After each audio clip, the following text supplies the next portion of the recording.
Muito boa tarde, cá estamos para mais um podcast do AlentrioCast. De facto, hoje recebemos mais um decisor do nosso Alentejo, neste caso da Segurança Social do Distrito de Évora. Nuno Branco Alas é atual diretor do Centro Distrital de Évora do Instituto da Segurança Social. Tendo assumido o cargo em agosto de 2024, Nuno Alas é licenciado em Sociologia e possui o mestrado em Gestão, ambas pela Universidade de Évora. Antes desta nomeação, exerceu funções como diretor do Centro de Emprego e Formação Profissional de Évora. Para além da sua experiência profissional, Nuno Alas esteve sempre ligado também a atividades políticas, tendo sido também presidente da secção do Partido Social Democrata em Évora. No desempenho das suas funções atuais, tem enfatizado a importância de aproximar os serviços da segurança social das pessoas, instituições e também autarquias da região, com o objetivo de construir para um distrito socialmente mais justo e com mais oportunidades para todos. Bom dia, Dr. Nuno Alas. Olá, muito bom dia. Muito obrigada, portanto, por ter aceitado este desafio de estarmos aqui à conversa sobre uma área tão importante. É aquela área que mais aproxima as pessoas, que mais obrigações tem, vamos lá, com cada um, nomeadamente com os mais vulneráveis.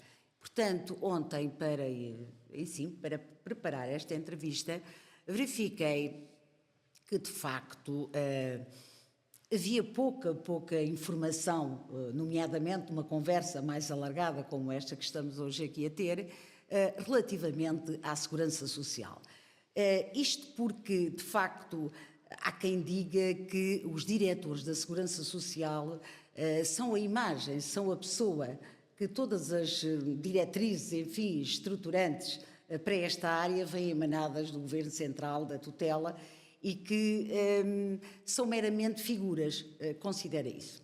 Bom, antes de mais, bom dia e obrigado pelo convite e saudar a Augusta também pela iniciativa que está a ter neste projeto na área da comunicação social, que considero muito relevante pelos dias que vivemos. É importante os cidadãos terem acesso a informação com diversas fontes e saudá-la também pelo desenvolvimento desta iniciativa.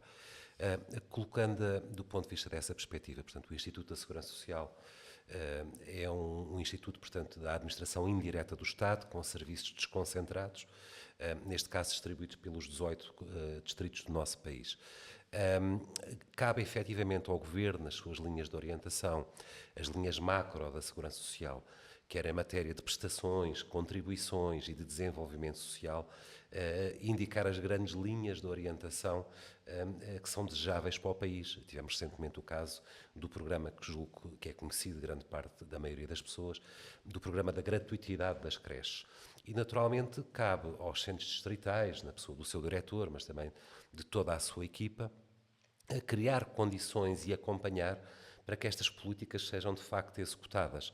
Portanto, o nosso papel num centro distrital, recebendo essas orientações macro definidas pelo Governo e pelo Conselho Diretivo do próprio Instituto da Segurança Social, executar e garantir a implementação destes programas, destas medidas, destas estratégias.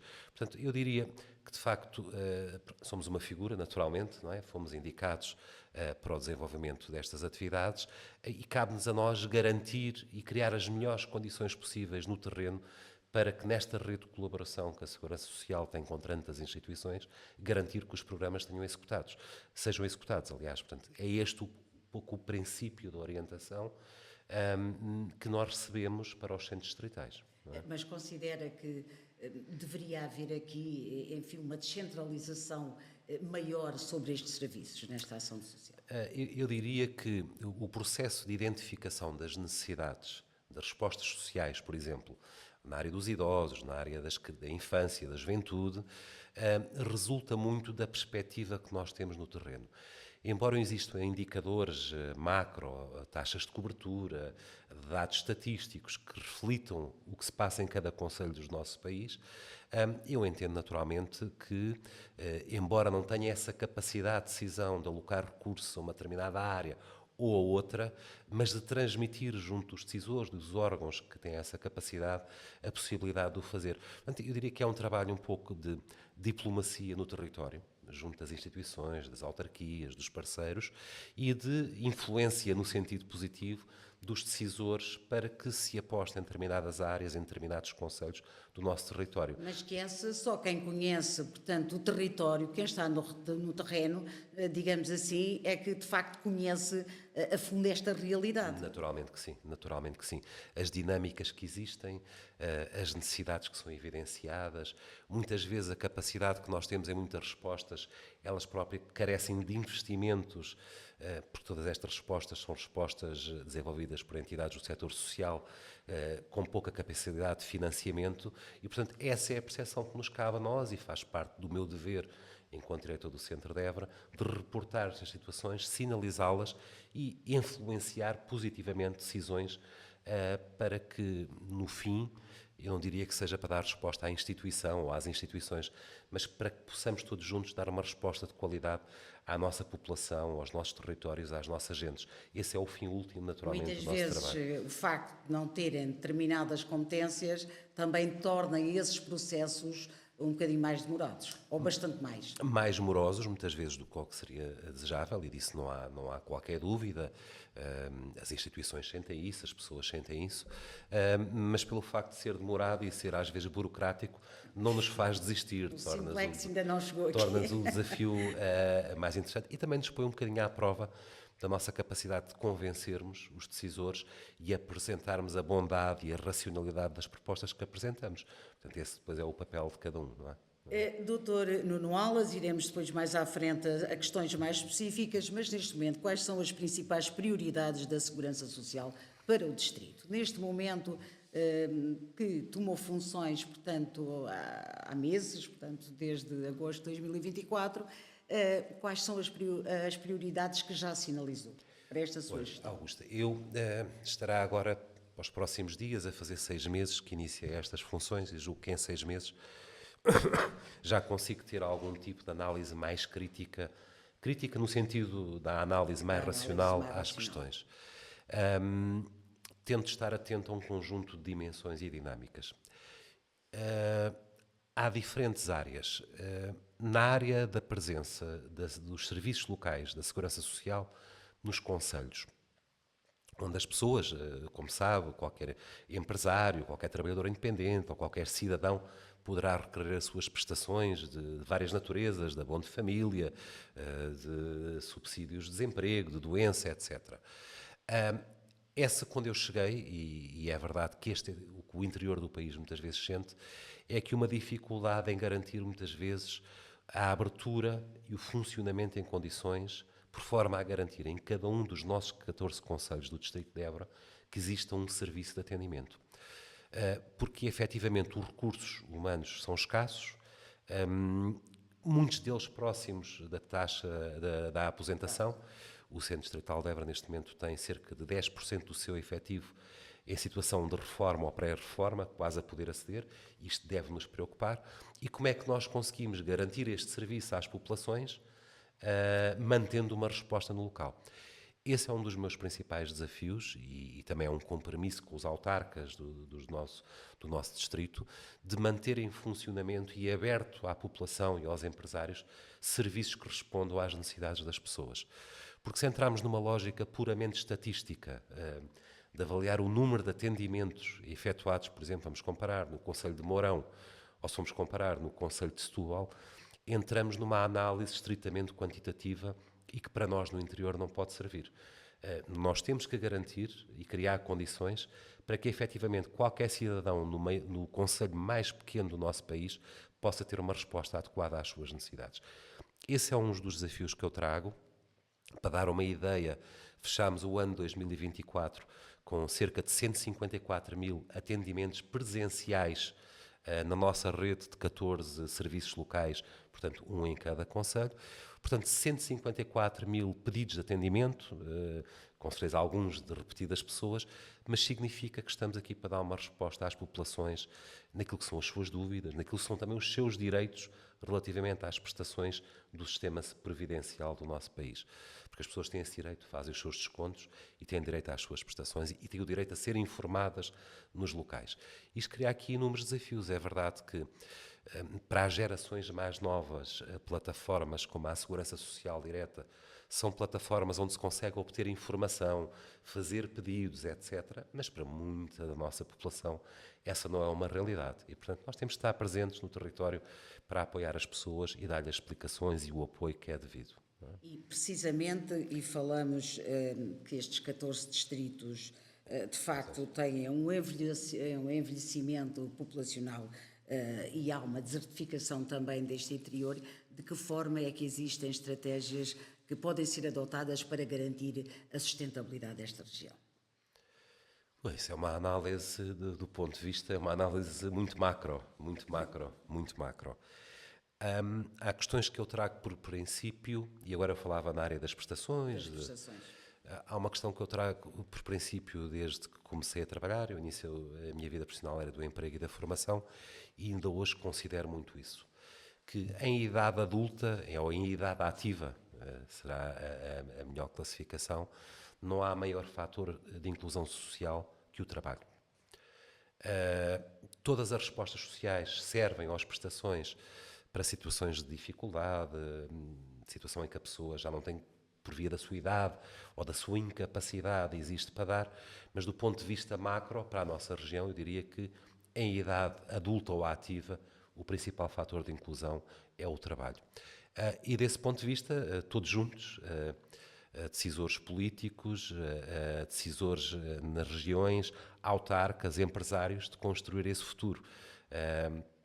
Eu diria que a segurança social entra noutra perspectiva. As suas áreas de atuação são um bocadinho a montante e a jusante, ou na área da infância e da juventude, ou posteriormente na altura em que as pessoas, por via da sua idade, precisam de respostas sociais. Mas diria que uma região só se constitui como forte se tiver uma classe média forte e instruída, se tiver trabalho, e esses são os grandes desígnios dos decisores políticos do nosso distrito, e acho que é esse o caminho que todos querem percorrer. Não é? Neste contexto, a sustentabilidade financeira da Segurança Social tem sido sempre um tema recorrente. Neste contexto do distrito, há mais contribuintes ou beneficiários, e como é que nos últimos anos tem sido esta evolução? Não tenho uma resposta exata para a sua pergunta, porque não tenho esses dados. É verdade que desde há uns anos esta parte, e muito por via das contribuições dos migrantes, que muito têm contribuído para o financiamento do nosso sistema da Segurança Social, está garantidas. Ainda no final do ano 2024 houve um reforço da almofada da Segurança Social para garantir uma vida mais longa às nossas prestações, e com isso garantindo que, por exemplo, os pensionistas terão direito a uma reforma, eu não diria nas condições atuais, mas em condições de acessibilidade razoáveis. Temos assistido muito a isto, e é verdade, essas estatísticas aparecem por via desta necessidade de mão de obra, que hoje em dia muito é suprida pela vinda de migrantes de outros países, e por via das contribuições que eles fazem versus as prestações que recebem, o nosso sistema de segurança social nos últimos anos tem vindo a ser fortalecido, pelo menos as contas da segurança social têm vindo a estar mais fortalecidas. Como é que vê o papel das IPSS na resposta ao envelhecimento da população no Alentejo, e pergunto-lhe se há apoio suficiente para estas necessidades? As IPS ou IPSS têm um papel fundamental porque, na prática, elas desenvolvem respostas que seriam da responsabilidade do Estado.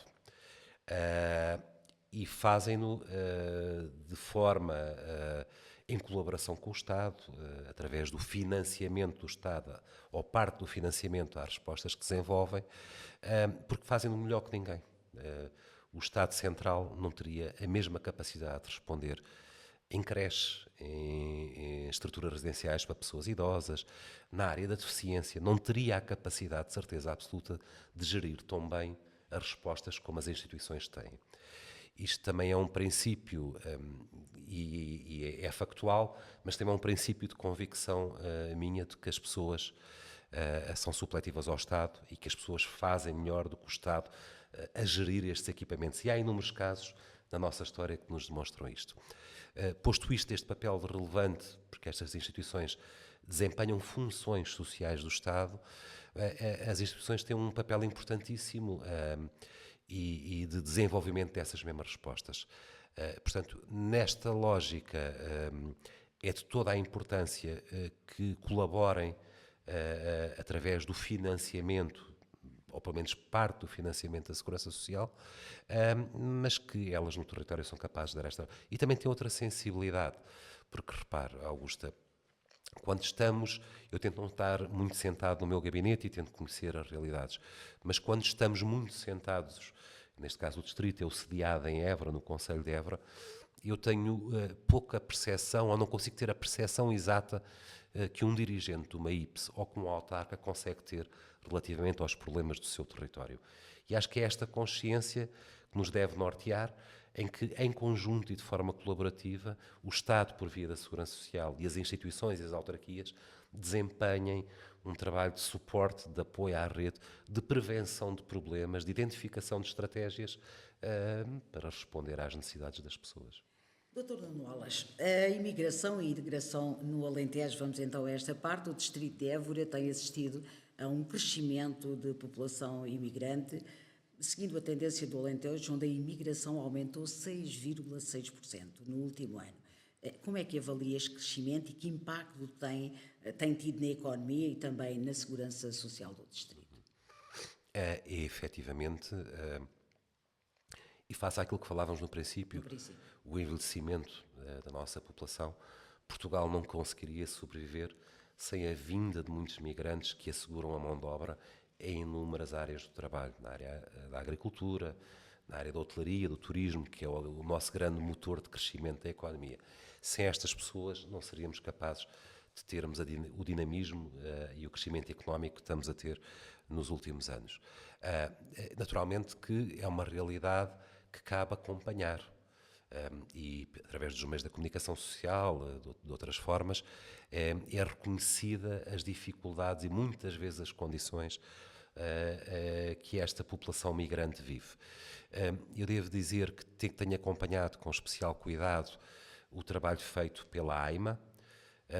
Ainda recentemente tivemos no nosso distrito um primeiro passo que considero da maior relevância, que o Conselho de Vendas Novas constituiu o primeiro CLAIM, o primeiro centro local de apoio aos imigrantes no nosso distrito, com o objetivo de dar apoio àquelas populações, quer quanto ao seu processo de legalização e regularização no nosso país, quer naquelas que são as questões normais de um cidadão quando vive num país, do apoio, que obrigações eu tenho perante o Estado, que direitos eu tenho, se eu tenho um problema de habitação, onde me devo dirigir, e este trabalho de apoio considero que é fundamental e saudamos a iniciativa do Conselho de Vendas Novas de ter dado esse primeiro passo no nosso distrito. Acredito, e dos contactos que tenho tido com alguns autarcas, existem outros autarcas que têm estes projetos em mente e que eu acho que não vai ser mais uma resposta que eles dão só para dizer que a tenham. Não, vão prestar um efetivo serviço de apoio àquelas populações que, sob condições que nós desconhecemos, atravessaram o mundo e a insegurança dos seus países e que, procurando uma vida melhor para si e para os seus, venham para o nosso país e, quando vindo por bem, naturalmente, e com esse espírito de construção, de ajudarem o nosso país, mas de se ajudarem também aos próprios, que o Estado crie estruturas de apoio e acompanhamento a esses mesmos cidadãos. Sobre essa matéria, dizer também que temos também notícia por parte da AIMA, ainda recentemente em Arraiolos, numa plataforma Super Concilia, o Sr. Presidente da AIMA esteve presente nessa mesma sessão, dar nota que a recuperação de pendências ou processos em atraso em matéria de manifestações de interesse que existiam na altura é um trabalho que está a ser feito, que é demorado, mas que há evidências e dados objetivos que estão a recuperar um conjunto de regularizações desses mesmos migrantes. Precisamente porque fala na AIMA, recentemente há um estudo feito de que 48% das empresas agrícolas, de facto os maiores empregadores de imigrantes, consideram que essa passagem do CEF para a AIMA, portanto, ainda é um processo muito burocrático e que dificulta, no fundo, aqui esta integração dos imigrantes. Eu admito que sim. Eu admito que sim, que o processo não esteja a ser tão célere como seria desejável. Contudo, tenho que concordar que o anterior sistema, de facto, é que não poderia permanecer, onde qualquer pessoa manifestava interesse de residir no nosso país e isso era suficiente para poder estar, independentemente da sua relação de trabalho, porque só registava uma manifestação de interesse de um contrato de trabalho. Portanto, trabalhámos um bocadinho no âmbito das suposições, do que é que queriam. Como eu disse no princípio, a população migrante é necessária para garantirmos o desenvolvimento do nosso país e a nossa economia, mas deve ser de forma, como costumam dizer atualmente, não de portas escancaradas, de forma regulada, porque isto traz outra vantagem, outra segurança aos próprios migrantes. Não podemos só colocar isto do ponto de vista da percepção que as pessoas têm relativamente à vinda. Se eu tiver uma imigração mais regulada, eu crio condições para que as redes ilegais de tráficos de pessoas, de mão de obra quase escravizada, seja mais controlada. A Segurança Social tem forma para monitorizar as condições em que essas pessoas são integradas, seja em que ramo for, na agricultura e noutros. A segurança social não depende do centro distrital, neste caso não depende de mim, mas tem unidades de fiscalização, neste caso no Alentejo, onde lhe cabe, por exemplo, a verificação do cumprimento das contribuições das entidades empregadoras perante aquelas pessoas. Eu diria que do ponto de vista da dignidade das habitações, etc., esse trabalho não cabe ao IFP, à Segurança Social, cabe sim, mas numa lógica de apoio à própria ACT, não é? A Autoridade para as Condições de Trabalho, às instituições que numa rede de inspeção colaboram nesse sentido. E essas iniciativas existem. Existem muitas vezes ações conjuntas da ACT, da AIMA, da fiscalização da Segurança Social, que depende de Lisboa, não depende de Évora, de um conjunto de instituições que averiguam naturalmente as condições de estadia, permanência e a legalidade dos contratos dessas mesmas pessoas. Muitas vezes são insuficientes, ainda assim, senão não se davam casos, por exemplo, o caso do Odmira, fora do nosso Conselho, mas são situações que vêm de facto a público, que são... não deveriam existir. Embora não conhecendo esses casos em concreto, mas perante aquilo que a comunicação social nos transmite, eu acho que é um dado que não o podemos negar. Ainda assim, portanto, a população migrante vem aqui alavancar, de facto, a mão de obra, não só no setor agrícola, porque no setor da hotelaria, no setor do turismo, porque estamos a falar de pessoas que têm uma idade entre os 25 aos 44 anos, portanto, estão em plena vida ativa. É verdade. Isto em termos de economia e que provavelmente, como há pouco dizia, uma das suas prioridades neste momento é de facto manter os centros de atendimento abertos, provavelmente terá que recorrer também a estas pessoas, a esta população migrante. Recorrer do ponto de vista de poderem trabalhar connosco? Por exemplo? Eu diria que a partir do momento em que uma pessoa, portanto, está em situação legal, com autorização de residência e que reúne os requisitos para se candidatar, pode-se candidatar como qualquer cidadão de naturalidade portuguesa, não é? Porventura pode ser um caminho, neste momento não estou a perspectivá-lo, mas num futuro não muito longínquo possamos ter que admitir, porque não? Até porque acho que não podemos desta população envelhecida, não é? E teremos que ir por aí. É verdade. É também muito importante, Augusta, do ponto até de vista... Também, peço desculpa, quando se agilizar aqui um pouco também o processo de quem chega ao nosso país, não só sem competências, mas há muita gente que chega hoje já com competências, com as suas licenciaturas, com a sua formação em determinada área, portanto é preciso também fazer um caminho aqui nesta parte. Eu aí acho que neste momento... Para que os recursos sejam mais abrangentes, não é? Eu, embora reconheça que sejam, não é a minha área de trabalho, mas reconheça que seja um percurso que não é muito fácil de fazer, mas recentemente o Governo, a Sra. Ministra do Trabalho, apresentou o programa Integrar, que esse programa consiste no quê? Muitas vezes estes migrantes chegam ao nosso território sem qualquer documento, muitas vezes saíram sob condições que nós entendemos como difíceis, naturalmente. Se tivéssemos que passar por elas, certamente perceberíamos melhor. Mas este programa Integrar em que é que consiste? Como todo o acesso ao nosso sistema de qualificação, formação profissional, é feito através dos nossos níveis de ensino por níveis, não é?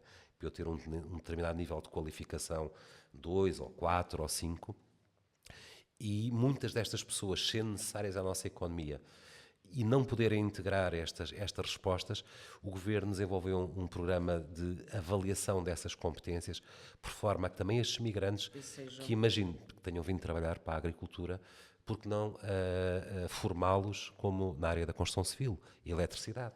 Portanto, mas esses são processos que são burocráticos, exigem documentos, mas que estão identificados e que o Governo está preocupado em resolver, por forma a também diversificar a contribuição que estas pessoas possam ter de outras áreas. Dr. Nuno Aulas, e vamos ao PRR. O PRR, portanto, prevê um investimento superior a 800 milhões de euros para reforçar as infraestruturas sociais, incluindo também o apoio às IPSS, para este distrito de Évora. Dimensões, essencialmente. Numa dimensão de apoio à construção de novas infraestruturas ou de adaptação e reabilitação de espaços ligados às respostas sociais e também através do financiamento daquilo que nós chamamos a mobilidade verde. Ou seja, todas estas instituições, nos seus serviços de apoio domiciliário e noutro tipo de trabalhos, carecem de ter viaturas para prestar estes serviços. Houve uma linha de financiamento via PRR para financiar a aquisição, não a totalidade, mas uma boa fatia da aquisição destes equipamentos elétricos verdes. Porquê? Porque são essencialmente veículos elétricos, seguindo as diretivas da Comissão Europeia da aposta na mobilidade verde. Essa na área das viaturas. Na área das infraestruturas e equipamentos, temos várias linhas, abriram 2, 3 concursos para financiamento, ou avisos, é a palavra mais correta. O primeiro favoreceu essencialmente a construção de creches, porque esteve alinhado com o programa da gratuidade das creches. Ok, se vamos criar um programa de gratuidade e aumentar as vagas gratuitas na rede da creche feliz, também temos que construir ou melhorar ou adaptar as mesmas creches. Também as respostas como apoio domiciliário, apartamentos de autonomização, nestas novas tendências que as respostas sociais têm.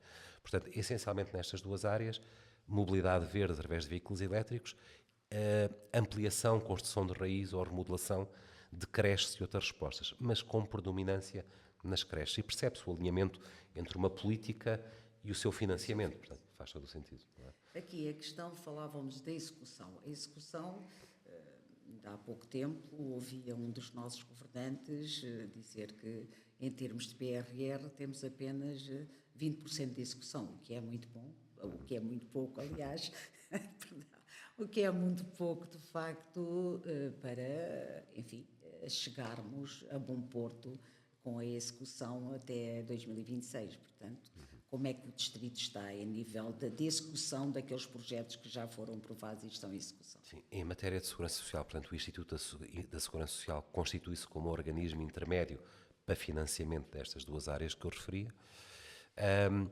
Dos projetos todos que tivemos aprovados no âmbito do PRR, estão em execução e em fase final de execução. A maior parte deles, apenas um foi revogado porque não conseguiu avançar, portanto, que era uma resposta social numa freguesia do nosso distrito e que, por algumas vicissitudes, não conseguiu avançar. É sempre um processo moroso, porque as próprias instituições apresentam dificuldades em quê? Muitas vezes no licenciamento do projeto das obras. Numa segunda fase, na dificuldade quando fazem as publicações da contratação pública, tem que seguir as regras da contratação pública, para a contratação dos empreiteiros e subempreiteiros para apresentar as obras. Muitos concursos que na primeira leva ficaram desertos e houve alguma necessidade de adaptação. Outra questão que também se constituiu como uma dificuldade, e isto também é importante, porque a execução do PRR também depende muito disto. Quando foram definidos os valores dos apoios, aqui há 2 anos atrás, com a taxa de inflação e os custos associados às obras, que estão estimados que desde há 2 anos para cá tenham aumentado entre 30%, cerca de 30%, o custo total de uma obra, e, portanto, quando uma instituição abre um concurso para uma obra a um determinado valor que foi aprovado há 2 anos atrás, os empreiteiros muitas vezes não respondem porque aquele preço não justifica, ou seja, argumentam que irão perder dinheiro naquela obra e na economia perder dinheiro é estúpido, como se costuma dizer, não é? E ninguém na economia está para perder dinheiro. Há aqui fatores que dificultam a execução desse mesmo, do PRR. Recentemente e nos últimos avisos foram admitidos alguns projetos PRR no nosso distrito, em vários concelhos, em respostas, várias respostas sociais, projetos em termos de obra de uma envergadura não tão grande e que consideramos e julgamos conseguir que as instituições consigam executá-los em seu devido tempo para também serem ressarcidas dos investimentos que vão fazendo. Portanto, eu diria que é desafiante, é todos os dias. Sentimos uma pressão, eu não diria semanal, quase diário, para a verificação e acompanhamento dos PRR no nosso distrito e tentamos estar junto, apoiando as instituições para que elas respondam. O PRR constituiu-se como muito importante. Nós tínhamos um concelho no nosso distrito, que era o Concelho de Mourão, que é o Concelho de Mourão, que era dos poucos concelhos no nosso país que não tinha uma vaga em creche. Ou seja, qualquer família, qualquer cidadão que quisesse ter um filho e que residisse em Mourão, não tinha uma vaga para podê-lo colocar. O PRR, e muito bem, priorizou essa intervenção em Mourão e temos acompanhado. A obra está a decorrer e julgamos que em breve, mais alguns meses, estará concluída para dar aquilo que é de inteira justiça às populações. Para eu ir trabalhar, lá, quando falamos do crescimento da economia, eu preciso ter condições para deixar o meu bebê e não posso ir deixar uma terra a 20 ou a 30 quilómetros. Portanto, eu acho que estão a ser dados passos importantes e o PRR vai responder a algumas necessidades efetivas também vai responder à digitalização dos serviços da segurança social, que é um dos eixos também deste PRR. Tem sido importante este eixo para o nosso distrito? Eu diria que sim. Também, voltando um bocadinho atrás, não me querendo repetir, quando eu falei em mais de 150 mil atendimentos presenciais, significa que muita população vai aos serviços locais porque quer ter esse atendimento e o comprovativo, o recibo da entrega do pedido, tem muito esta filosofia. Em outras áreas e para alguma população mais jovem, não tenho a mínima dúvida que essa digitalização ou esta interatividade via remota com a Segurança Social é muito importante. Dou-lhe conta, por exemplo, do que nós recebemos, entrou em funções há cerca de 2 semanas atrás, que qualquer cidadão com acesso à plataforma da Segurança Social direta pode pedir o seu extrato de remunerações. O que é que isto significa? Nós tínhamos como identificado, em alguns locais, por exemplo, no Concelho de Vendas Novas acontece muito isto, porque no Concelho de Vendas Novas os serviços são muito utilizados por cidadãos migrantes que ou residam no Concelho de Vendas Novas ou nos concelhos limítrofes já pertencentes ao Distrito de Setúbal e que utilizavam muito os nossos serviços. Para quê? Recorriam a pedir um extrato de remunerações para confirmar que o anterior empregador tinha efetivamente feito os descontos ou não. E é uma das, eu diria que há 2 atividades de peso nos serviços locais. Uma são os serviços de tesouraria, que também houve alterações recentes que vieram facilitar a interação do cidadão com a Segurança Social, e outra que é o extrato de remunerações, que colocava uma grande pressão nos nossos serviços de atendimento. Portanto, eu diria aqui que o PRR também ajudou isto, que para estas pessoas mais adaptadas às questões informáticas possam interagir com a Segurança Social de uma forma mais célere, mais eficaz, mais rápida, sem custos de deslocação. Como é que, há pouco já falou que de facto era muito importante esta ligação, esta rede, quer com as autarquias, quer com, portanto, as associações, para melhor responder às necessidades da população. Como é que se faz essa rede? Como é que se comunicam? Olha, acima de tudo, mostrando vontade para tentar resolver as questões. Eu, com todos os autarcas do nosso distrito, ainda não com todas as direções ou provedores do nosso distrito, porque são mais de 200, e se eu tivesse feito isso não tinha tido tempo para estar sentado e muitas a fazer algumas atividades, mas no meu primeiro ano de funções tenho como objetivo não haver uma instituição que eu não conheça os seus dirigentes, as suas respostas, e fixei isso como objetivo no primeiro dia em que entrei na Segurança Social. Acima de tudo, colocando 2 perspectivas. A primeira, que a linguagem ser binária, e eu trago isto um bocadinho da formação da indústria, coisas impossíveis não se podem concretizar e não se podem prometer, e essa é uma linguagem que é clara para mim. Portanto, dentro do quadro legal, regulamentar, mas dentro daquilo que é legal e regulamentar, e não tendo a capacidade de decisão para muitos assuntos, colocar modos de dispor dessas instituições para tentar ultrapassar algumas situações, para rever capacidades dentro da legalidade, para perceber a sua saúde financeira e encontrar alternativas de respostas a que possam ser desenvolvidas, mas sempre com uma lógica no fim. Porque esta lógica de apoiar as instituições não é porque eu tenho interesse só em apoiar aquela instituição ou outra, esse não é o meu papel. O meu papel é garantir que todos os concelhos do nosso distrito tenham respostas capazes de responder às pessoas nas suas situações de infância, necessidade por já estarem idosos, por terem alguns problemas de saúde. Esse é o meu papel. E acho que é nesta lógica de compromisso, de conversação, mas de não prometer o impossível, que as relações vão se construindo. E isso também traz exigência na relação. Não é? Eu tenho muitos provedores, presidentes de direção de instituições, autarcas, que semanalmente me pedem contas. E ainda bem que assim é. É nesta exigência que nós devemos crescer, que nós também construímos as respostas. E eu vim cá para isto, é este o meu papel. Tento estar assim na minha vida. Imagino que sim, a pressão também que muitas vezes sofre perante as necessidades também daqueles que as sentem, e falamos certamente que lhe chegará o eco de muitas misericórdias que neste momento, algumas delas no nosso Alentejo, estão completamente asfixiadas porque consideram que o apoio por cama não corresponde àquilo que são, de facto, os compromissos. Essa parte deve ser difícil de gerir, se não... É muito difícil de gerir, Augusta. Há da análise que eu vou tendo destes quase 6 meses, há dimensões diferentes de instituições. Há instituições com muito músculo, com capacidade de financiamento, com muita massa crítica, com técnicos, equipas, que agarram novos projetos e que os desenvolvem. E depois temos instituições, especialmente aquelas que foram criadas no pós-25 de Abril, em todas as freguesias rurais, a que nós normalmente sabemos, há associações de reformados e pensionistas daqui ou dali, que na altura que foram concebidas com uma dimensão muito reduzida. Por exemplo, para uma ERP, as pessoas que possam ouvir, ou seja, para um lar, muitas vezes com uma capacidade para 10 pessoas. Todos os dados evidenciam isso. Qualquer instituição com menos de 20 camas tem muita dificuldade em sobreviver do ponto de vista financeiro.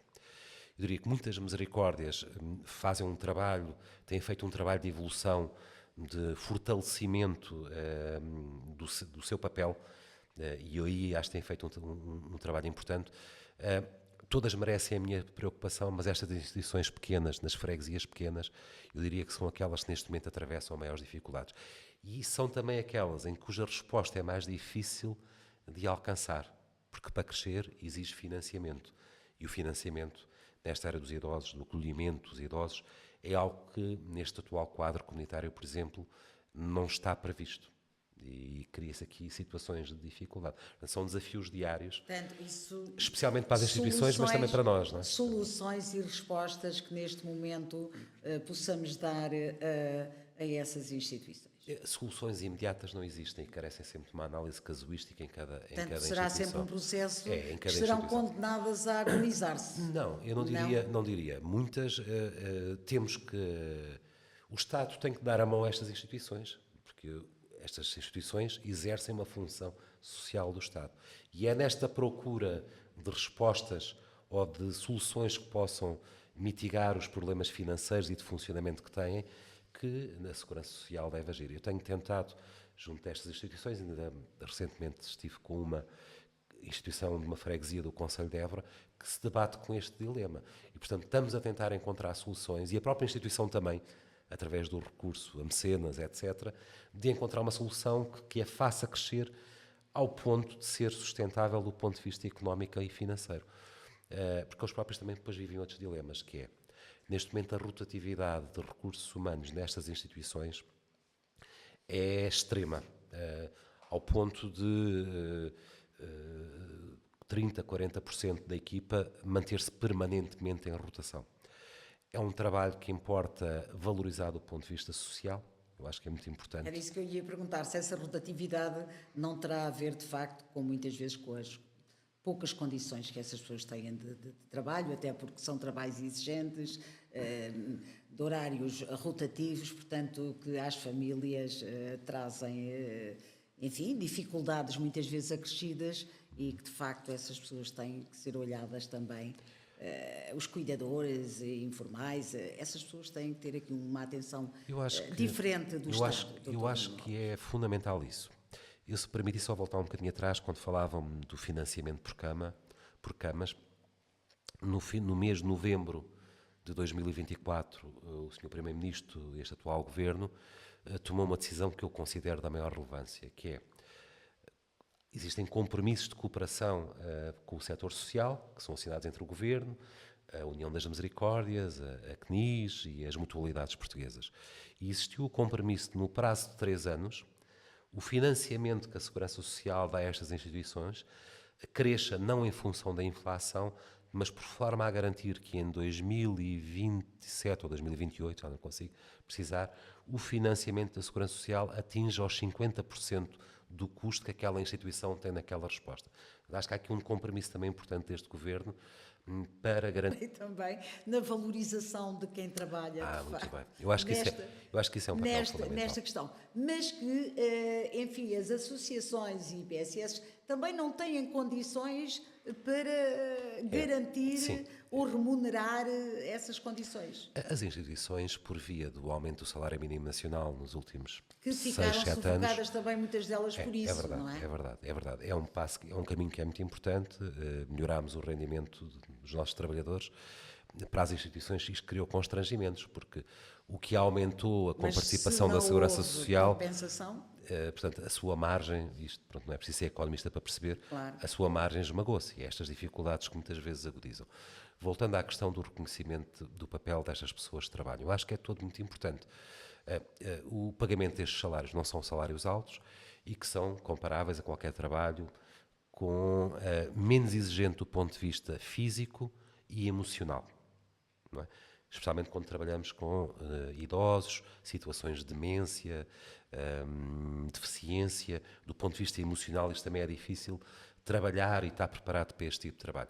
Portanto, eu acho que há aqui um trabalho e os instrumentos de regulamentação coletiva de trabalho nos acordos que são feitos entre o Governo e as instituições do setor social, acho que há aqui um trabalho que pode ser desenvolvido e conseguido para que consigamos valorizar esta profissão, estas profissões, e dando-lhe um estatuto social que elas merecem, que é de uma nobreza extrema trabalhar para servir aqueles que cuidaram de nós quando nós éramos pequenos. E deixarmos daquela imagem que é um trabalho que não é reconhecido, que não é interessante. É verdade, as questões remuneratórias ajudam muito isto, não é? Normalmente uma profissão é mais valorizada quanto maior é a sua remuneração. Nós funcionamos um bocadinho por via das remunerações, não é? Desta lógica. Mas acho que é importante este caminho ser feito. Julgo que há instrumentos para isso. Este próprio compromisso do Governo de aumentar o valor das comparticipações até 50% do custo delas vai trazer também alguma folga às instituições e esperando nós que a inflação também estabilize, pelo menos está a dar sinais disso, para que haja aqui uma maior previsibilidade na gestão das instituições e das comparticipações. Não é? Portanto, é preciso, a sustentabilidade é muito importante da segurança social para também poder ajudar e dar resposta a estas situações. E permita-me, porque me passou, portanto, a conversa, como se diz no nosso Alentejo, de facto são como as cerejas, não é? Vão encadeando umas nas outras, mas faltou-me aqui uma questão que eu não posso terminar esta nossa conversa sem lhe fazer. Ainda relativamente à população imigrante que nós temos e à contribuição deles para a questão da segurança social. Nós temos hoje muitos imigrantes que vêm, que pagam as suas, portanto, contribuições à segurança social, mas que depois saem, voltam para os seus países ou até imigram para outro país. O que é que fica desse imigrante nos cofres, neste caso da segurança social? e que direitos podem ter eles ou como é que eles podem reclamar, portanto, aquele tempo em que fizeram os seus descontos para a Segurança Social. Eu peço desculpa ter voltado aqui atrás, mas passou-me... Essa é uma pergunta que não é fácil responder e sou pena de não responder totalmente correta, mas existem com os países, desde que a saída de um cidadão migrante que tenha um título de autorização de residência em Portugal para trabalhar, para estudo, e depois de efetuar os seus descontos, naturalmente tem direito às prestações na medida em que elas são atribuíveis. Por exemplo, em matéria de subsídio de desemprego, existe o período de garantia, ou seja, tem que ter trabalhado X tempo, não basta trabalhar um mês para ter direito a ele, mas isso qualquer cidadão acontece dessa forma. Quando a passagem desses mesmos cidadãos é feita, ou essa migração sai do nosso país e vão para países ou da União Europeia ou para países que Portugal tenha convénios de acordo nesta matéria, há transposição, digamos, de direitos e contribuições. Da mesma maneira, por exemplo, que um cidadão, por exemplo, espanhol, que tenha trabalhado em Espanha e que resida nos últimos 20 anos em Portugal e requeira a sua reforma em Portugal, o tempo que trabalhou em Espanha ou pode ser considerado ou pode haver pagamento das duas parcelas. Portanto, há aqui um sistema europeu e com alguns países com acordo, onde é possível que as pessoas não vejam os seus descontos, peço desculpa pelo termo, irem parar ao caixote de lixo. Não é? É isso. Dentro do possível, penso que era uma questão que as pessoas gostariam de alguma forma ver respondida. E para terminar, Dr. Nuno Alas, parece que já foi há muito tempo que sofremos uma pandemia a nível global, mas a verdade é que está muito próxima e ficaram coisas positivas desse trágico 2 anos pelo menos e coisas negativas. Para a Segurança Social chegou há cerca de 6 meses, mas já há uma percepção daquilo que era antes e do depois, agora a pandemia. Mas, Augusto, como diz e bem, eu cheguei há cerca de 6 meses e não apanhei essa fase. Trago comigo muitas vezes os relatos... Ficaram mais respostas para dar em termos de segurança social ou menos? Eu acho que fomos relativamente ágeis nessa resposta. E queria dividir a minha resposta em 2 áreas. O trabalho das instituições. Não há instituição que eu visite, e já visitei bastantes, e com a minha equipa, com as minhas dirigentes intermédias, com os colaboradores, que não existam relatos de momentos de dificuldade, de aflição, do que aquelas pessoas passaram, e muitos faleceram durante a pandemia, mas também das equipas que, algumas delas, eu no outro dia estive numa instituição em que uma colaboradora, que era uma ajudante de serviços gerais, esteve 60 dias sem ir a casa, a trabalhar quase ininterruptamente para garantir as condições para aqueles que não faleciam, muitas vezes estavam doentes, não podiam sair. E isto merece da minha parte um respeito enorme, porque são pessoas que abraçam as missões, que estão a dar essa resposta. Do ponto de vista contributivo e de prestações, eu julgo que na altura o Estado português foi muito eficiente, por exemplo, com o regime do layoff simplificado, que permitiu que, embora a pandemia trouxe danos muito complicados para muitas empresas, mas permitiu, através do layoff simplificado, que elas tivessem acesso a condições de manutenção dos seus trabalhadores e eu não diria de grande liquidez, mas para não terem que despedir efetivamente aqueles colaboradores. Eu julgo que aí o Estado português e a Segurança Social, em concreto nestas 2 áreas, teve um papel muito importante. Importa aprender com o passado, não estamos imunes a ter uma nova epidemia desta natureza, quer em matéria de resposta aos idosos, quer no regime de proteção aos trabalhadores e às pessoas, aprender com aquilo que fizemos para em situações futuras estarmos melhor preparados para responder. Não é? Dr. Nuno Alas, foi mesmo um gosto estar à conversa consigo. Gostava de lhe deixar os microfones abertos. Enfim, alguma situação, algum tema que não tivesse sido abordado e que gostaria de deixar aqui uma palavra. Olha, Augusta, uma questão que eu deixo aqui porque faz parte de um percurso e é uma realidade que nós conhecemos. Há bocadinho falou sobre isso. A questão do estatuto do cuidador informal. Né? Nestes nossos concelhos ainda existe uma rede familiar muito grande e que normalmente por via das incapacidades ou das deficiências a estrutura familiar ainda funciona muito bem. ou dos pais, ou dos avós, etc.